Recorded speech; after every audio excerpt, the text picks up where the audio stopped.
Colonel Fawcett said he shot and killed a 62-foot anaconda snake in the jungle down there. The natives that were with him said, "Colonel, you should see the big ones." The natives were terrified when he shot this thing because they said, "Oh no, don't shoot it, because if there's one, there's going to be two. There's another one around here somewhere." Well, he shot it and killed it and measured it. Now, the guy's a member of the Royal Engineers. He ought to know how to run a tape measure. He said it was 62 feet and some inches long. I mean, he measured it. Officials of the Brazil-Colombia Boundary Commission in 1933 killed a 98-foot snake 2 feet in diameter with a machine gun on the banks of the Rio Negro. They claimed the creature weighed 2 tons and 4 men had been unable to lift its head. Bernard Heuvelmans, president of the Cryptozoology Society, has one of the biggest and best books on this topic, even though he believes in evolution. He does all this research and says, wow, dinosaurs are still alive, and it's amazing they survived for 70 million years. So he still comes to the wrong conclusion. But his book is tremendous, and I'd recommend it, in spite of his evolutionary prejudice. A cook from a hotel in Amazon jungle said he saw a 100-foot snake.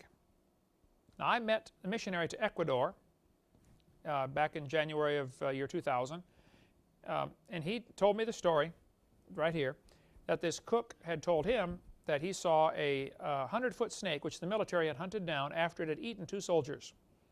The snake's head was 5 feet long. And this guy was a missionary to that region, and the cook went to his church there and told him the story. Said, that's what happened to me. This was in Reuters News Service, 1997. 130-foot boa seen in Peru. That's a big snake. Terrified the villagers, of course. It crashed through the jungle. When it was all done, it left a trail that a wagon could go through as it pushed the trees and brush out of the way. 1948, this picture was taken in South America of a snake floating down the Amazon River. The witnesses claim it was 150 feet long. Nobody poked it to see if it was alive. They just let it float on by. Good thinking.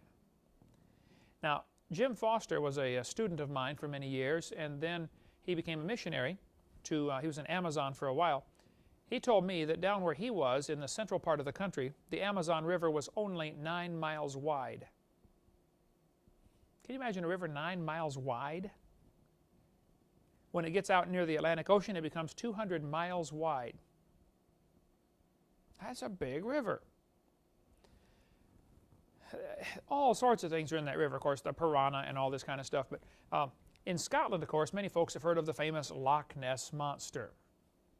We'll talk a little bit about Loch Ness and some of the other creatures that have been seen recently, right after we get back from the break. Strange and unexplained phenomena. See, to the average person, sighting a dinosaur is strange and unexplained phenomena. To the Christian, it's not a problem. So there's some still around. The unexplained, and they have a whole section on Loch Ness Monster, or, of course, he's got a section on Bigfoot, and a section on dinosaurs still living, and a section on UFOs, and all sorts of neat research, and I read all this stuff, and yet we come to the wrong conclusion. Here's one, alien animals, really a good one. Again, wrong conclusion. In Witch-Bound Africa. Now, this is an older book, I think 30s. Let's see. 1967, about explorers who'd gone in there reporting these dinosaurs still alive. Dr. Bernard Heuvelmans, I mentioned, the president of the Cryptozoology Society. Here's his book. I read it very carefully, the entire thing. And it's really amazing, all of the stuff he's got in here. And yet again, wrong conclusion. And he's a brilliant scientist and a good guy, but just needs to put it into Christian perspective and it'll all make sense. Okay, Loch Ness. I don't tell how many books have been written about Loch Ness. Here's the enigma of Loch Ness. And again, many, many stories. I read, I don't know about all of them, but I've read an awful lot of them. Probably 100 books just about Loch Ness.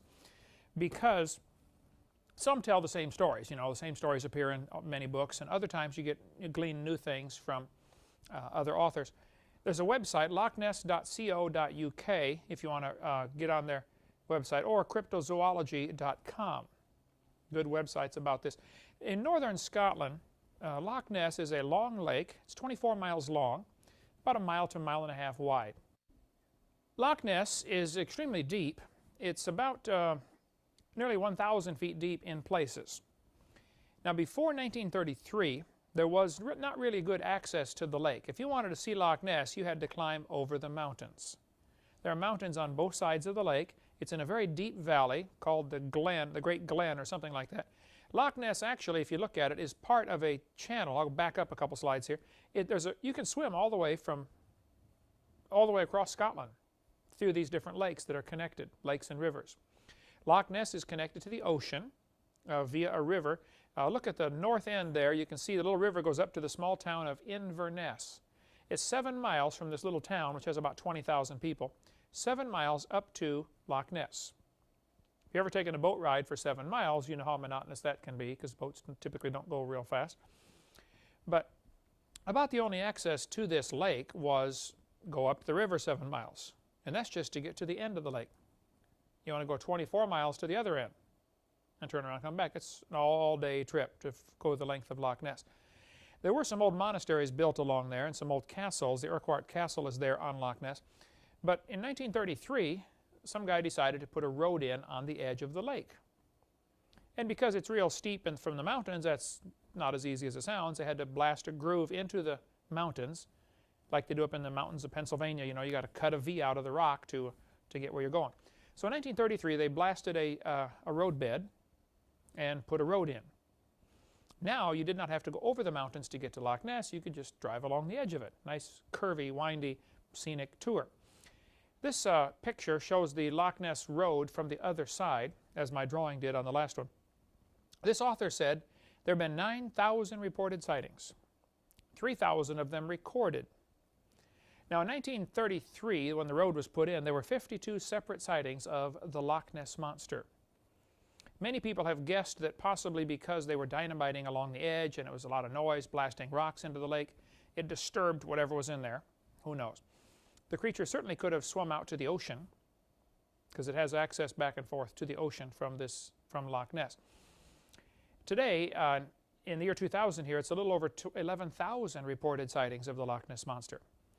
This is from In Search of Mysteries. Let's see, I'm sure I've got that here somewhere. If you want to read it for yourself, there's tons of books on this topic. Encyclopedia of Monsters. Anyway, he said 9,000 reported sightings, and now it's over 11,000. There's no question some of the 11,000 sightings are hoaxes, lies, fraud. Somebody floats a rubber ducky and takes a picture and claims they saw the Loch Ness Monster.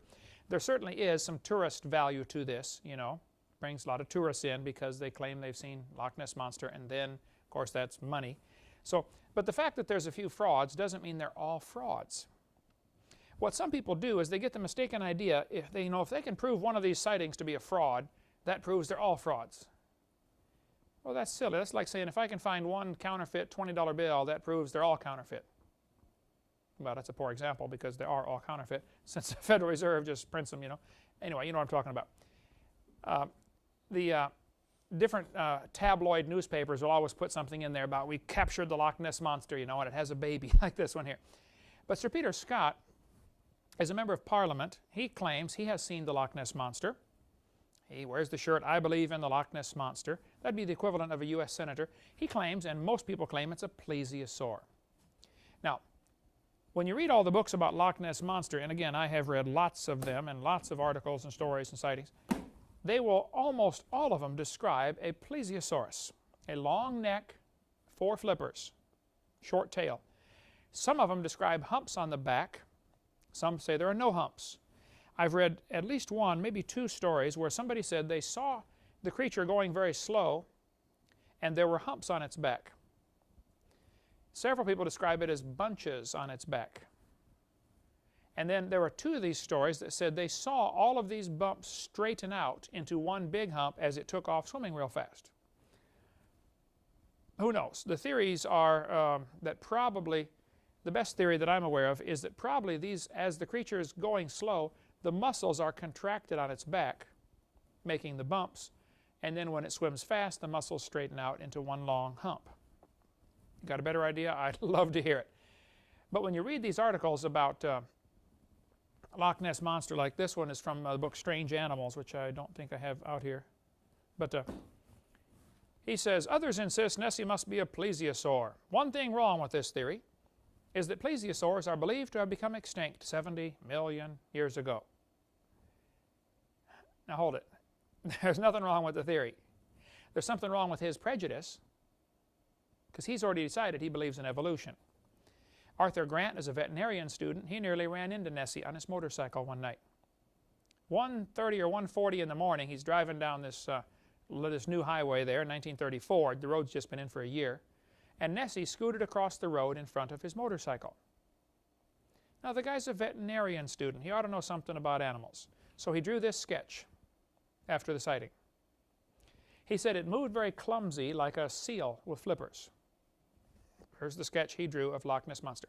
Alexander Campbell is was the game warden for Loch Ness for 47 years. He said he saw it 18 times, and it looks like that. That was from his 1934 sighting, shortly after the road was put in. Cages have been built. They've baited the traps with everything you can imagine and some stuff you cannot imagine, trying to capture this creature into the traps. They've tried all sorts of things to get Loch Ness Monster. You have to understand, Loch Ness is a huge lake. It's big enough that everybody in the world could go drowned in it at the same time. It would hold the entire world's population of 6 billion people would fit in that lake.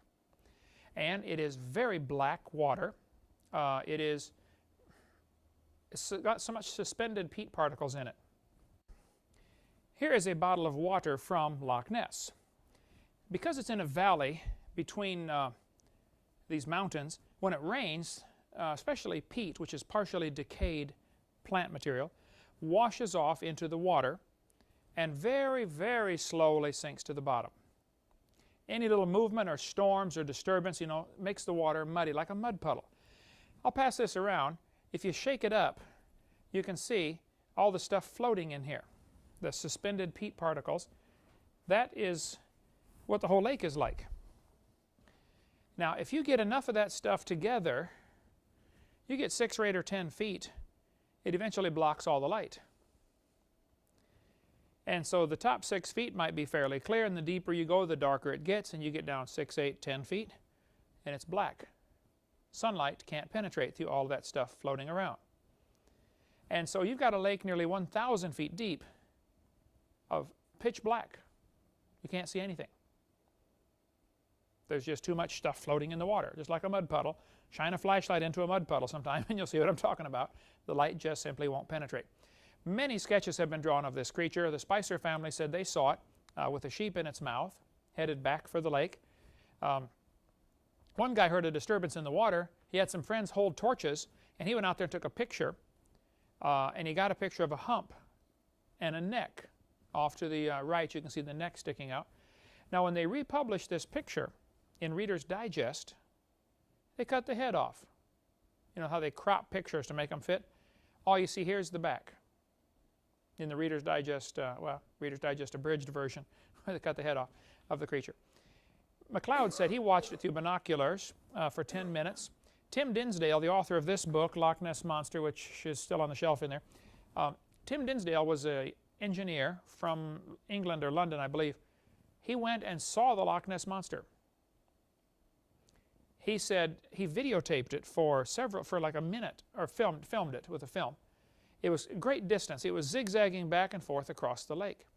He took the film to the, I believe it was the military, the Royal Air Force, the guys who analyze film, like high altitude photography.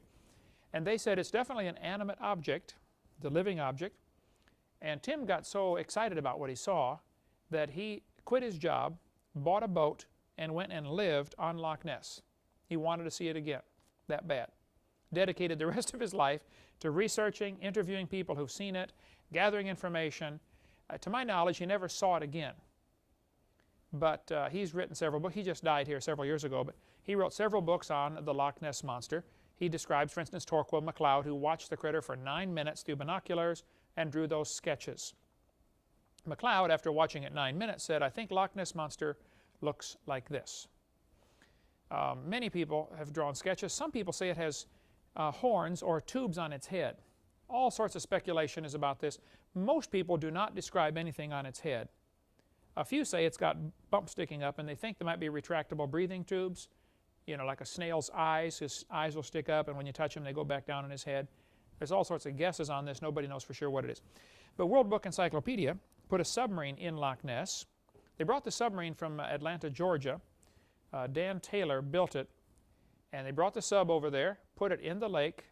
There have been 3 submarine attempts. They've tried white ones, yellow ones, and I think red ones were the other. It's in one of these books here about to see the Loch Ness monster. Dan Taylor went down in his sub, and here's what he said. He said he now lives in Hardyville, South Carolina. He said, "Nessie is pretty elusive. I thought I got her. Something was lying on the bottom, and the wash from it threw my submarine way off course." He's going along, and something huge took off, and the backwash from it through his submarine, turned his submarine around. Website, nessaproject.com. If you want to see, he's building another sub right now to go over there again. Now, he's getting to be an old man, but he has just devoted his life to this. He is so convinced there's something in there. The Japanese came over and put 24 boats in Loch Ness and drove the entire length of the lake with sonar.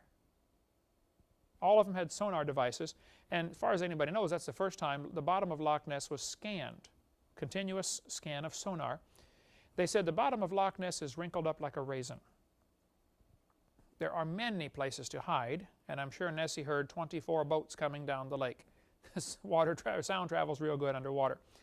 There appear to be caves off to the side up into the mountains.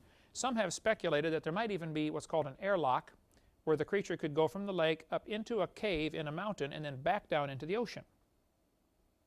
So the water wouldn't be transferred back and forth, because same thing as a toilet, with the siphon on a toilet. But there could be a mechanism of getting back and forth. You certainly can swim out the Inverness River, except there are locks and dams in the way now.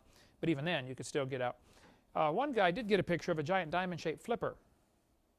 The Academy of Applied Science, 1972, got this picture. Rhines, I think his name was. It's been a while since I read that story. But he said he dropped a weight down where the water was only 80 feet deep, and it had a float on the top, and he attached cameras that were sonar activated. And he put sonar device down there, so if anything swims in front of the camera, it'll trigger the camera to take pictures and flashes to go off. Understand, this is extremely dirty water, as you can see from the example there. And so the images here are computer enhanced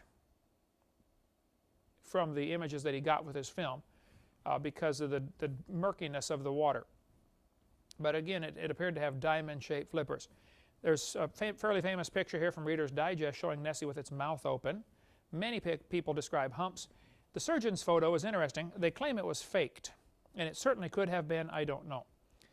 But the story goes that a London surgeon was down there at Loch Ness with his mistress. And so he took this picture of Loch Ness Monster and didn't want his name associated with it, because his wife is going to start asking questions. Where were you this weekend? Well, he was down at Loch Ness with his girlfriend. Anyway, that's how the story goes. But his nephew was dying, and somebody said they heard the nephew say on his deathbed that the whole thing was a fake, that they made a rubber toy and floated it and took the pictures to make it look like Loch Ness Monster so he could become famous. The story may be true, I don't know. But the last guy who could have known died. So there's no way to verify the story either way. I don't know who's telling the truth. But there are other lakes besides Loch Ness. There are several other lakes in Scotland describing creatures like this. And I don't have any of the books here, but I've read books about Morgwar and other lakes over there. Let's see, there's the Loch Morar, Loch Shiel, Loch Lochy, Loch Ness, Loch Arkaig, and many have legends about a creature similar to this. The Morgwar is the Cornish sea serpent, the part of England sticking out down there at the bottom left-hand corner. Something's been seen there. These two pictures here show the neck in different positions. Now, a series of photos is always good to show any movement. And you can see the neck is indeed straightening out. This was a long-distance shot, and so, the picture's kind of blurry. People say, well, if there's a Loch Ness Monster, why doesn't somebody get a good picture?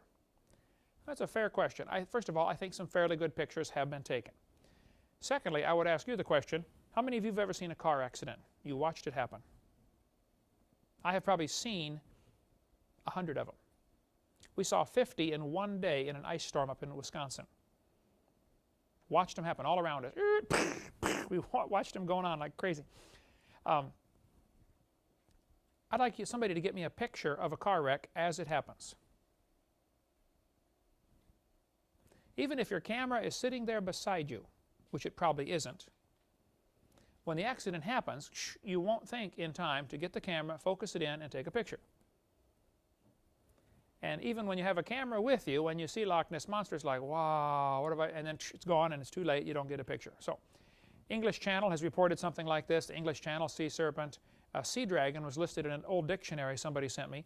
We think the dictionary was 1766. The cover and first 4 pages were torn off, so we don't know, but I've got it in the office there. The dictionary reported, though, a marine monster caught in England in 1749, called a sea dragon, resembling in some degree an alligator, but having 2 large fins which serve for swimming or flying. It had 2 legs terminating in hoofs like those of an ass. Its body was covered with impenetrable scales. It had 5 rows of teeth. Now a shark, pan over here Steve if you would, a shark has quite a few rows of teeth. Here is a shark's jaw, and you can notice in the back all these different rows of teeth, immature teeth that are getting ready to flip up, or when the shark gets ready to bite something, he will puff up his jaws, so a bunch of these teeth dig in at the same time. Some have speculated that the creature may be in the shark family because of the extra rows of teeth. I don't know. All I can do is speculate like everybody else and say there's something interesting over there. They describe the creature as having these 5 rows of teeth. Here's a picture of the one taken on the beach in Normandy, France in 1925. This appeared in Time magazine in 1934. The 25-foot creature washed up on the beach in Normandy, France, 1934. 2 professors from Paris Natural History Museum analyzed the creature and said it was definitely not a whale, not a sea cow. It's possible we are in the presence of an unknown species, is what they said. There's a man standing there for scale. You can see the size of this creature next to whatever, man next to whatever this creature was. Down in Brazil in 1905, this creature was seen by some scientists on board a ship called the Valhalla. Cruising off the coast of Brazil, they spotted a dorsal fin 6 feet long, 2 feet high, and a small head on a neck about 7 or 8 feet long in front of the fin. The creature's color was mainly dark brown, turning white on the underside, and a good-sized body could be seen under the water. The observers were 2 experienced British naturalists, and they published their story in a book called The Proceedings back in 1905. Down by New Zealand, a Japanese fishing boat pulled this creature up in 1977. They said it was 32 feet long, weighed 4,000 pounds. They were dragging their net 900 feet down because right off the coast of New Zealand is a place called the Chatham Rise where the Japanese do a lot of fishing because the water is only 900 feet deep, which sounds deep, I know, but compared to the rest of the ocean, which is 12,000 feet deep, this is not much. They said the creature was rotting and it stunk and it smelled terrible, so they threw it back. But they did take quite a few photos of it, and they saved some of the tissue. When they picked it up with the net and tried to set it down, it broke in half, and white pus oozed out everywhere. So it had been dead for some time, maybe even more than a week. It had been dead. The zoologist on board the ship, and this was a giant fishing boat, the zoologist on board drew this sketch and said that's what it looked like. 4 flippers, long neck, long tail, with all the Japanese writing on there. They made a special stamp for Japanese mail that year, 1977. They said it's the greatest find in 100 years of Japanese science. And that's a commemorative stamp. Now, the tissue that was kept was analyzed, and they did a protein analysis. And they said it was 96% similar to shark protein. And so some of the American skeptics said, see, it's not a dinosaur, it's just, or not a plesiosaur. And some people get after me for calling it a dinosaur because it's actually a marine reptile. Well, I understand, but look up any book on dinosaurs, you'll find plesiosaurs listed in there. Every kid thinks it's in the dinosaur family. But they said it's 96% similar to shark protein. And they said, see, it was just a basking shark.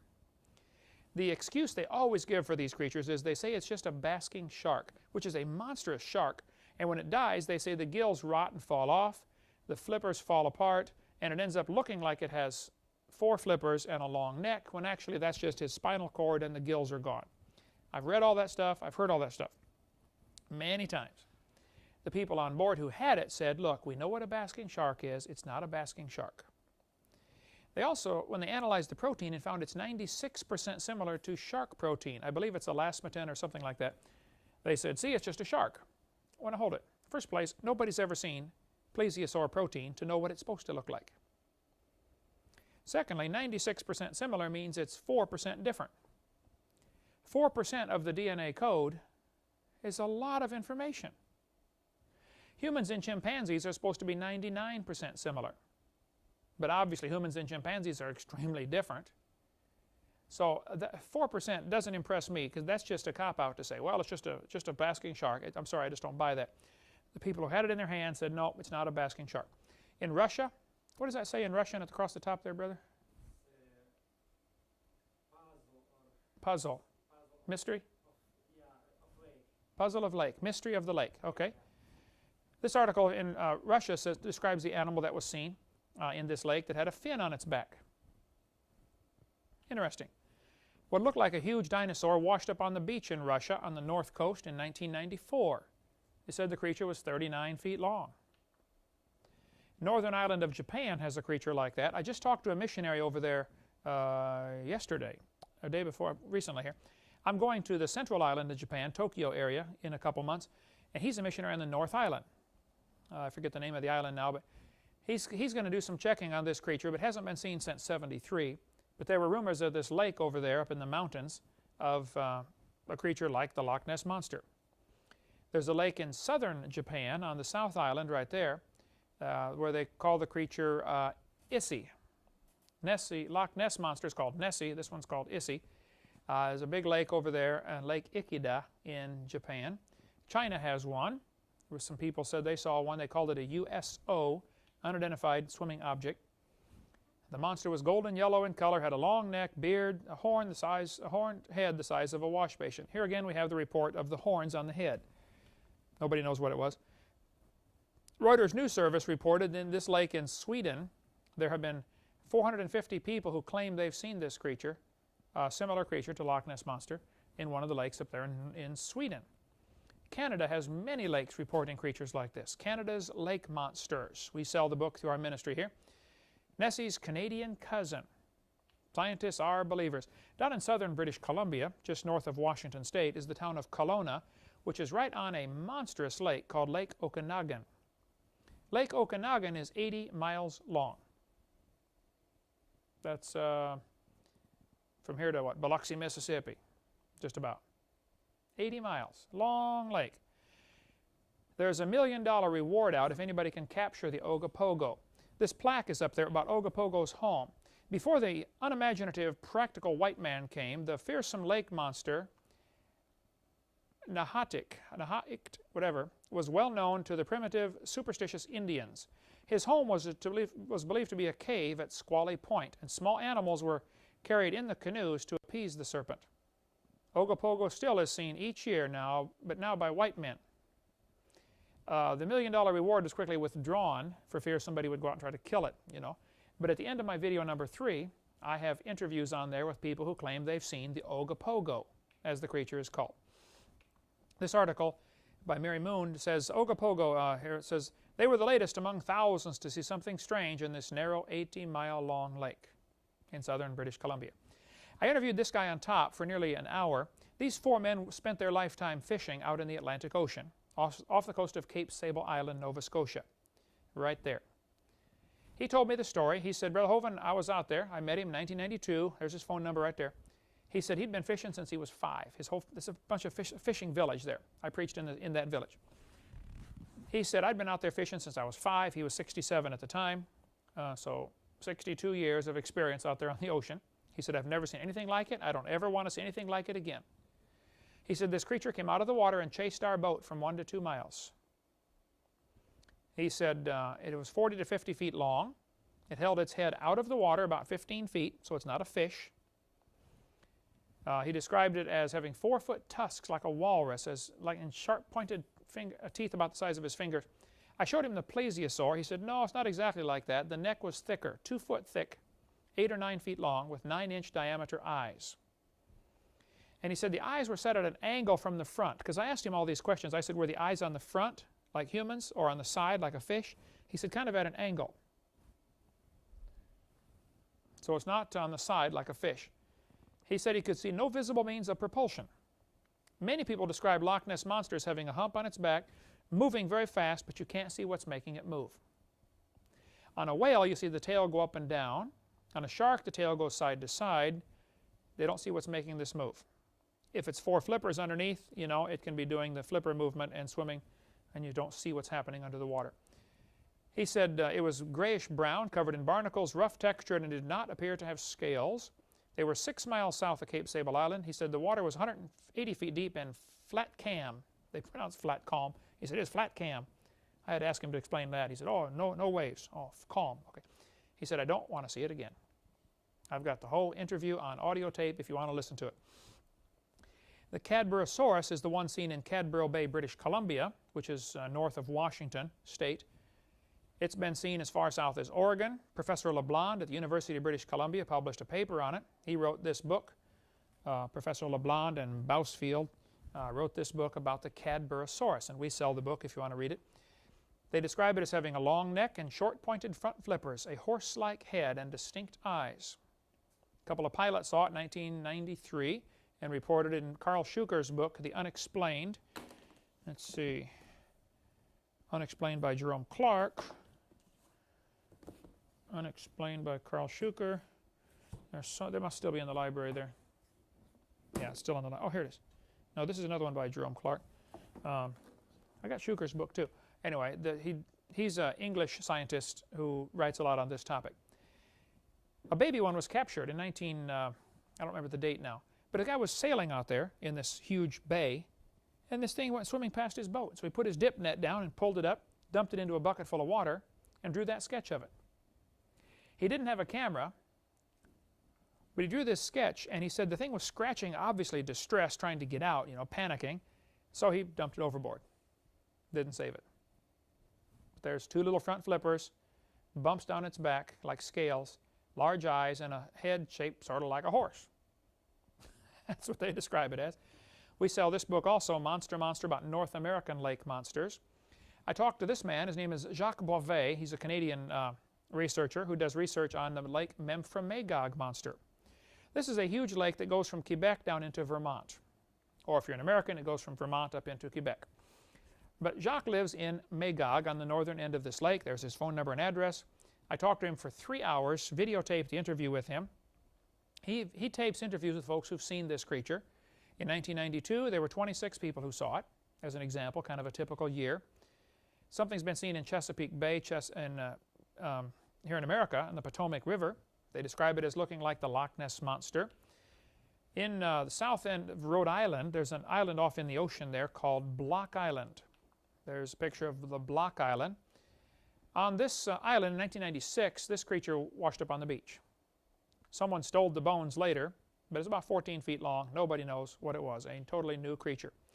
Lake Erie reports something called Erie's Bessie, matches Nessie. Here's an article from the Pensacola News Journal back in 1990, where they describe the creature as being 35 feet long, black, having a snake-like head. Boaters spot the Erie monster from Huron, Ohio Associated Press. Serpent-like creature makes Lake Erie its home. And you can read books on it and watch my videotape on that. I talked to John Kraft, who saw and photographed the Lake Erie monster. My interview with him is on the end of tape number 3. He said, Mr. Hovind, I was going to photograph the sunset. I was there with my wife, and I think it was her brother and his wife or something like that. But he said, I was getting the camera set up, and they said, what is that? And we looked over, and at first we thought it was 100 men swimming in a row, having a race.